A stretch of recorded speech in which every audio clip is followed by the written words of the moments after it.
Perkenalkan, nama saya Parokiman, selaku pelaksana Museum Situs Taman Purbakala Cipari.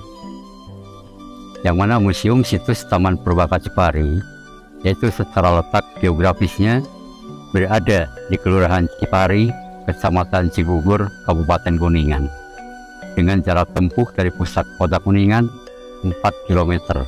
Sedangkan dari pusat kota Cirebon itu kurang lebih 3,35 km.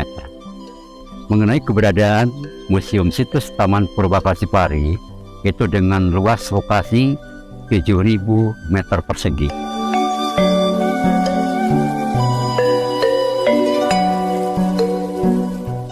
Yang mana berawal pada tahun 1971, itu ada salah seorang petani yang bernama Pak Wijaya. Yang mana Pak Wijaya pada tahun tersebut itu awalnya menemukan jenis batuan. Batuan itu ada kesamaan dan kemiripan waktu ada pameran kepurbakalaan yang dilaksanakan di Gedung Paseban Tripanca Tunggal yang ada di Cibubur. Maka dengan adanya kesamaan temuan batuan yang ada di Cipari ini sama yang ada di pameran kepurbakalaan, temuan itu dilaporkan melalui tim survei sejarah dan purbakala Kuningan. Di lokasi ini diadakan penelitian dan penggalian percobaan pada tahun 1972. Itu dengan ditemukannya salah satu benda purbakala yang dinamakan peti kubur batu. Dengan temuan peti kubur batu yang pertama di situs Taman Purbakala Cipari ini, temuan tersebut dilaporkan juga ke salah satu lembaga kepurbakalaan yang ada di Jakarta, yang dilaksanakan puncaknya pada tahun 1975 dari luas 7.000 meter persegi, yang digalinya baru 2.500 meter persegi.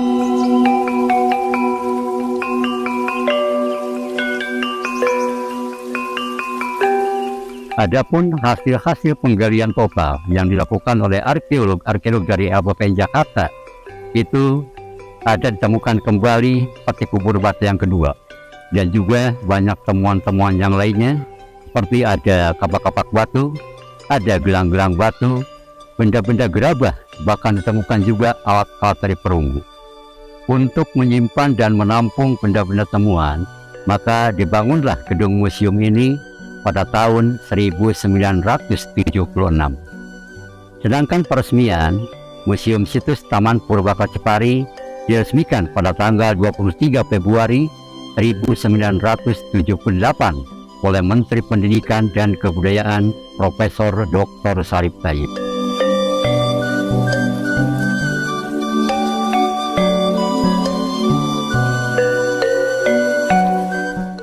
Setiap benda purbakala atau benda cagar budaya itu ada fungsi masing-masing. Seperti yang ada ditemukan pada tahun 1972 itu dengan ditemukannya peti kubur batu yang pertama digunakan untuk penguburan penyimpanan mayat pada masa tersebut. Sedangkan benda-benda yang lainnya seperti di sini ada kapak-kapak batu. Kapak-kapak batu yang ada di situs Taman Purbakala Cipari ini itu ada 3 fungsi. Yang pertama untuk bekal-bekal kubur, karena sebagian awalnya ditemukan di dalam peti kubur batu. Yang kedua digunakan untuk benda-benda upacara, yang mana pada masa tersebut sudah adanya mengenal kepercayaan itu animisme dan dinamisme itu. Lalu yang ketiga digunakan untuk alat. Dan hasil penelitian masa Neolitikum, masanya bercocok tanam, sehingga kapak-kapak batu yang ada di situs Taman Purbakala Cipari ini untuk alat-alat pertanian. Selain kapak-kapak batu yang ditemukan di situs Taman Purbakala Cipari ini, ada ditemukan yaitu gelang-gelang batu. Yang mana gelang-gelang batu dalam hasil penggaliannya ada yang masih utuh, ada juga yang sudah pecah. Yang mana fungsi dari gelang batu ada beberapa fungsi, salah satunya untuk bekal-bekal kubur dan juga perhiasan pada masa itu. Selain gelang-gelang batu, ada ditemukan benda-benda gerabah, yang mana gerabah-gerabah tersebut seperti ada pekeb, ada bokor, ada jambaran, ada tempat-tempat sayur. Secara global, gerabah-gerabah yang ada di situs Taman Purbakala Cipari ini digunakan untuk alat-alat sehari-hari atau alat-alat rumah tangga.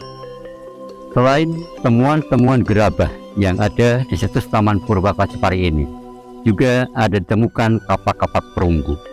Temuan kapak-kapak perunggu yang ada di situs Taman Purba Kasipari ini merupakan salah satu adanya perpindahan massa dari batu ke perunggu, itu yang berkisar antara 1000 sampai 500 tahun sebelum Masehi.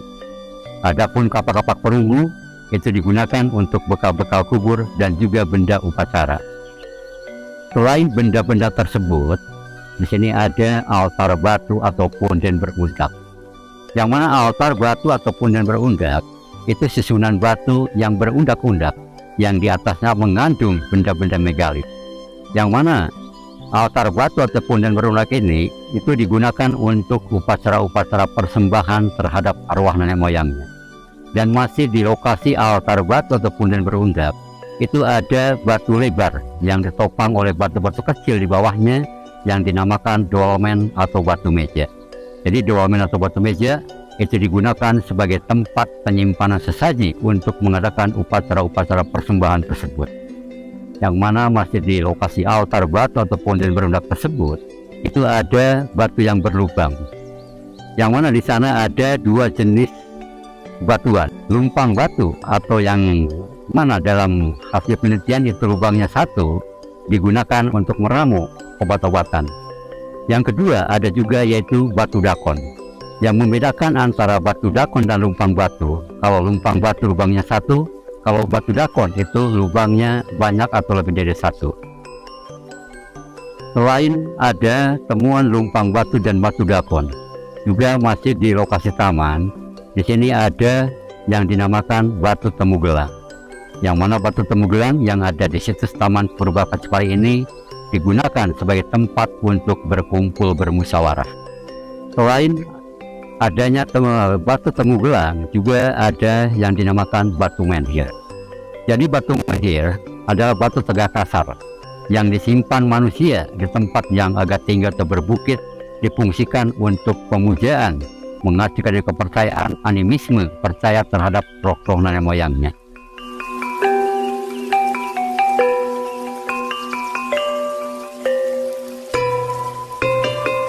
Semoga situs Taman Purba Kasipari ini bisa dijaga dan dilestarikan, sebab salah satu temuan ini merupakan suatu aset yang juga merupakan, dengan adanya situs ini menunjukkan pernah adanya peradaban kehidupan manusia yang perlu kita jaga dan perlu kita lestarikan.